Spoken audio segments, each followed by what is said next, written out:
Баршаңызға сәлем достар, сіздермен бірге мен қайта қауышқан Нұрдана. Бүгінгі видеода біз өте дәмді картопты дірәйнекке дайындайтын боламыз. Ең қарапайым әрі тез дайындалатын рецепті міндетті түрде жасап көруге кеңес беремін.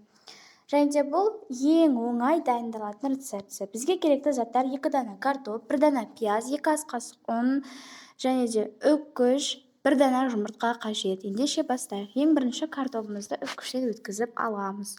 Одан соң үстіне 1 дана пиязды да үккіштен өткізіп саламыз. 1 дана жұмыртқаны саламыз, жақсылап араластырамыз, тұз себеміз, 2 ас қасық ұнды саламыз және де қайтадан жақсылап араластырамыз. Мінекей бізде дайын болды. Енді осыны қызып тұрған табаға май құйып, екі жағынан аунатып пісіріп аламыз. Және де міндетті түрде астына май құюды ұмытпаңыздар.